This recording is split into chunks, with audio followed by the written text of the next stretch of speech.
My name is Natalie Vega, and I used to believe in fairy tales. Dear viewers, welcome to our channel. Subscribe to receive more stories every day. Not the kind with glass slippers or singing mice, but the kind where you fall in love with a man who makes you feel seen, cherished, safe. The kind where you build a life together, raise a child in a warm home, and maybe grow old on a porch swing someday. I didn't get that story. I got Daniel Morales. He was everything I wasn't. Confident, well-spoken, polished like marble, and just as cold beneath the surface. But in the beginning I didn't know that. In the beginning I only saw the light. We met at a fundraiser. I was a junior interior designer volunteering for a charity gala at the Santa Elena Country Club. Daniel was the keynote speaker. Dashing in a navy suit, charming with every woman in the room, but somehow his eyes kept finding me. He said he liked my smile, that I had warmth in a room full of icicles. 6 months later we were married. A year after that, I gave birth to our daughter, Camila. She was the reason I breathed. The only pure thing in a life that was about to darken in ways I never imagined. The Morales family had money, the old kind. Land, politics, real estate, and a reputation that meant no one ever questioned them. To be married into them was to be elevated. That's how they saw it anyway. At first I tried to fit in. I learned to smile through conversations about investment portfolios I didn't understand. I wore the designer dresses Daniel's mother, Elena, insisted I wear. I let them host my baby shower even though they turned it into a networking event. But something never sat right. Elena was sharp. Too sharp. She asked questions that felt more like traps. Her husband, Ignacio, was colder than frost. I caught him once staring at Camila's birth certificate like it was forged. Daniel said that was just how he processes emotions. I should have trusted my instincts. Because behind the manicured hedges and perfect smiles, the Moraleses were hiding something. And I found it entirely by accident. Started with an invoice. Daniel had asked me to drop off some documents at his family's property office downtown. The assistant was out sick, and I had Camila with me, so I let her nap on the couch while I waited for the printer to finish. But the printer jammed. When I opened the tray to fix it, a thick envelope slid out. It wasn't addressed to anyone, just stamped with private. Do not scan. Course I looked. It wasn't just one invoice. It was dozens. Payments labeled consulting fees sent to shell companies in Panama, Brazil, and even Luxembourg. Some in Daniel's name, others in Elena's. The total, over $2 million in under 2 years. It was money laundering. It wasn't just charity work, it was a front. I took a few photos, just enough. My heart was hammering, hands shaking, but I stuffed the envelope back exactly as it was and walked out with Camila in my arms, feeling like I was holding a live grenade. I didn't confront Daniel. Not at first. I needed to understand what I had. So I went to a lawyer friend from college, Jen, who now handled white-collar defense. I trusted her. We spread the documents out on her desk, and she let out a low whistle. "This is enough to put people in prison," she said. "But I can't go to prison," I whispered. "They'll come after me." "No," she said. "They'll come after what you love." She was right. 2 days later, Camila was picked up from school early by Daniel without telling me. That had never happened before. When I called, he didn't answer. When I texted, all I got back was, "Don't do anything stupid." That night they served me papers. Temporary custody was transferred to Daniel pending an emergency evaluation of my mental health. The reason? Daniel claimed I was paranoid, manic, and potentially dangerous to the child. I hadn't even said anything yet. I remember sitting on the bathroom floor that night, curled around a t-shirt that still smelled like Camila's shampoo, crying so hard my ribs ached. I'd never felt so alone. But I wasn't broken. I was furious, and that fury kept me going. Over the next few weeks, I played the part they wanted. Docile, compliant, silent. I attended the court-ordered psychological evaluations. I answered every question calmly. I made no noise. Meanwhile, I built a case.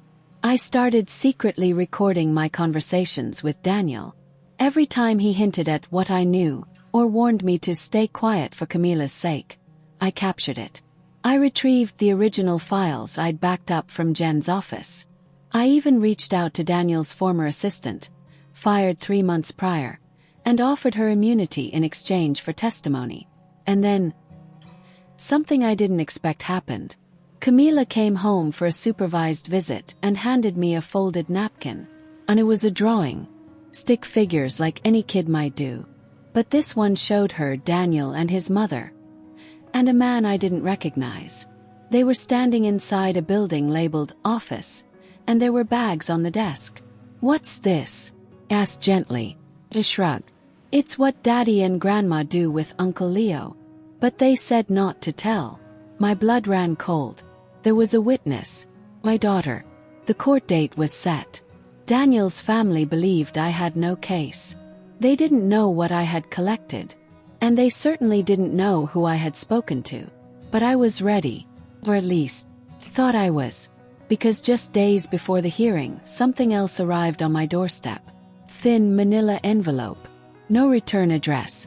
Inside, a letter from someone I hadn't spoken to in over 5 years. Lucia Morales, Daniel's estranged cousin. The note was short. "If you're going to war with the family, you'll need this. They did it to me too. Meet me. I'll tell you everything." Folded inside was a flash drive. Plugged it in. And the screen filled with video files. Meetings, voice recordings, contracts. Time-stamped, dated, and damning. But one file stood out. Ignacio Morales. Confession. 2017. I hit play. And my breath caught. Because the voice that filled the room was Daniel's father. Confessing everything. I must have watched that video 10 times before the reality sunk in. Ignacio Morales, the patriarch of the family who thought they owned the courts, the city, and every single one of us, had made a full confession. Not to police. Not in court. But to someone he trusted. The video was dated June 18, 2017. 2 years before I married Daniel. The footage was grainy, filmed from an odd angle. Ignacio sat in what looked like a cabin office, nursing a drink and talking to someone just out of frame. You know how it works. The shell companies do the dance, the charity fronts look clean, and the books are just creative. What matters is the name stays spotless. People trust a Morales. He laughed. Actually laughed. "If anyone talks, we cut them out. Or we bury them in paper. You don't have to kill people to silence them anymore. You just take their credibility. Take their kids if you have to." I felt bile rise in my throat. He had done it before. Called Lucia. She answered on the first ring. We met at a quiet little cafe near the outskirts of Santa Elena. Lucia was lean, intense, and chain-smoked like the clock was ticking. "I didn't want to get involved," she said, staring into her coffee. "But when I saw they took your daughter, that hit me. They tried the same with me once. I didn't have a kid, thank God, but they ruined my name, my business, my credit. I had to start over in Colorado under another name for a while." She slid a second flash drive across the table. "That one's for your lawyer. Trust me, it makes what Ignacio said look like a bedtime story." "What do they have on you?" I asked quietly. She met my eyes. "Nothing anymore. And if they come after me again, this time I go public." I handed everything to Jen that night. She was silent for a long time as the files loaded. When it was done, she leaned back and whispered, "They're not going to see this coming. Will it be enough?" "It's more than enough. But Natalie, this won't be easy. They're going to fight like hell." "I'm ready," I said. And I meant it. The pre-trial period was brutal. Daniel's team flooded the court with motions. One to dismiss my claims, another to ban non-relevant third-party evidence, and even one accusing me of falsifying evidence. They were drowning me in paperwork, hoping I'd crack. But every time I felt the panic rising, I thought of Camila's drawing, of Lucia's voice, of Ignacio's smirk, and I kept going. We subpoenaed Daniel's assistant, Karen. After 2 tense meetings, she finally agreed to testify. "I kept copies of the outgoing wires," she whispered during deposition. "They told me it was charity disbursement, but some of those companies didn't even have websites." When we showed her a contract signed by Daniel and Elena that clearly directed funds into an account in the Cayman Islands, she went pale. "They told me never to look at that page." A week before trial, Daniel showed up at my door. Not with papers. Not with threats. With flowers. "Natalie," he said, "this is getting out of hand." I said nothing.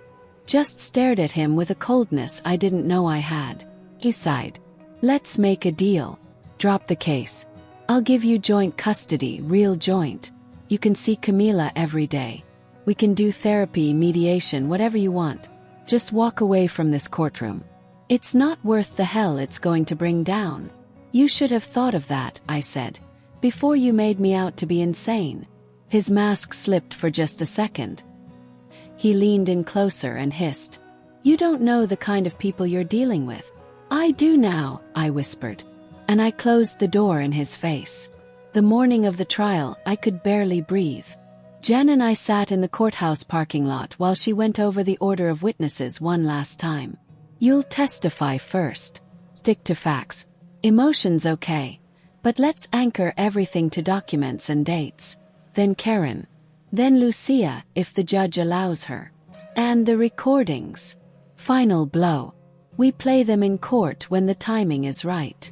I nodded, clutching the locket Camila had given me the year before. Inside was a photo of us on the beach, her arms around my neck, both of us laughing. No matter what happened, I had to fight.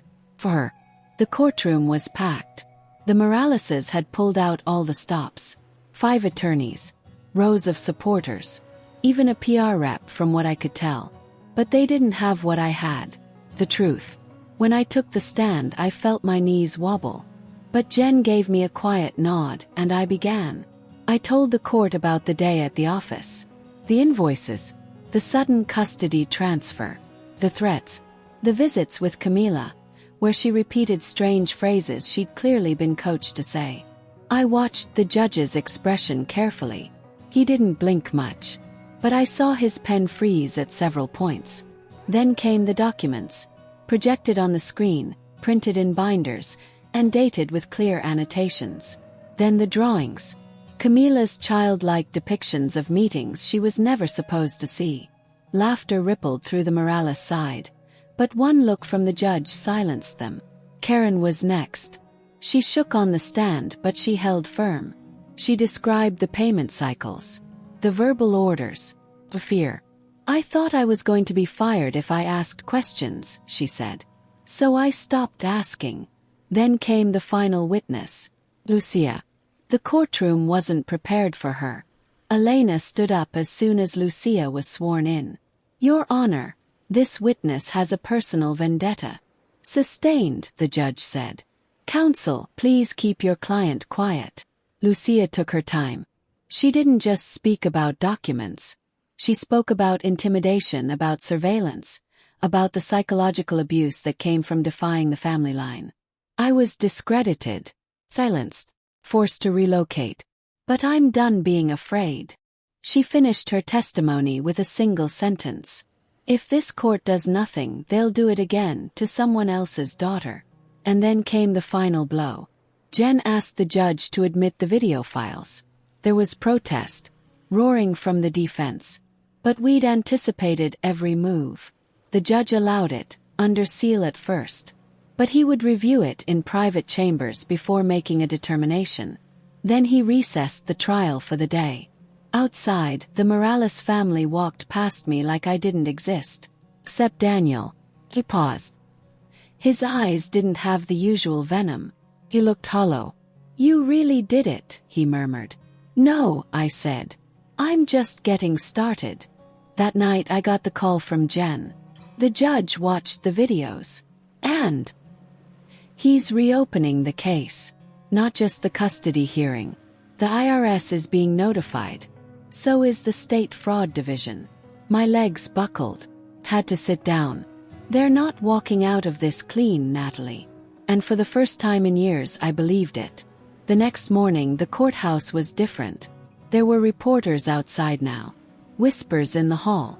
An agent from the state's Special Investigations Unit seated quietly near the back row. Something had shifted. Even Daniel looked off balance as he walked in. His perfect navy suit too crisp. His smile too sharp to be real. Elena, by contrast, was still composed, still smug. Her lips pursed like she'd already written the ruling herself. But she didn't know what the judge had seen behind closed doors. And when the gavel banged at 9 a.m., we were all about to find out. Judge Pendleton sat straight-backed at the bench, flanked by 2 clerks and a new figure, an observer from the district attorney's office. "Before we proceed," he began, "I have reviewed the submitted video materials and supporting documents. I have also spoken, privately and under seal, with legal representatives from the Financial Crimes Division and the Department of Child Welfare." You could hear a pin drop. What has come to light, beyond the immediate scope of this custody dispute, is deeply troubling and frankly shocking. While the court does not have jurisdiction over potential criminal charges, it does have jurisdiction over the welfare of the child involved. Camila Morales. He looked directly at me. "Ms. Vega, you will retain full legal and physical custody of your daughter, effective immediately." I heard my own gasp. Couldn't stop it. Couldn't stop the tears either. Then came the part none of us expected. Not even Jen. This court is also issuing a protective order. Elena and Ignacio Morales are barred from all contact with Camila pending the outcome of the federal investigation. Mr. Daniel Morales's parental rights are suspended until the psychological impact of his conduct can be fully assessed. Suddenly everything shifted. Elena stood. "This is an outrage." "Sit down, ma'am," the judge snapped. Ignacio's face turned a shade of red I didn't know existed. And Daniel, he just slumped, like someone had taken out his spine. After the hearing, I didn't speak to the press. Jen handled that. I had one priority: getting to the Department of Family Services, where Camila was waiting with her court-appointed guardian. When I walked in, she saw me and screamed, "Mommy!" I dropped to my knees and held her tighter than I ever had. "I missed you," she whispered. "I missed you more," I said into her hair.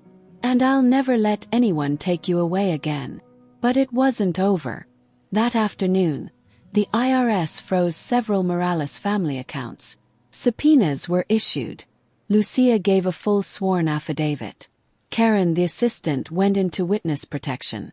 A week later, the grand jury convened. A full federal investigation into the Morales Foundation and its associated shell companies was launched. My name was no longer in the shadows. Neither was Camila's. 3 months later, I got a call from an unfamiliar number. When I answered, the voice on the other end was hoarse. Worn. It was Daniel. "I'm pleading out," he said. "I'm not going to drag this through court." I didn't say a word. "I know what I did," he added. I never thought it would go that far. I thought I could control it all." "You couldn't even control yourself," I replied. Then I hung up. I didn't need closure from him. I had it already. Life after the trial wasn't easy. I had to rebuild everything. My business, my reputation, my daughter's sense of safety. But for the first time in years, I got to do it on my own terms. No secrets, no threats, no leverage. Camila started sleeping through the night again. Her drawings went back to unicorns and castles instead of briefcases and sad stick figures.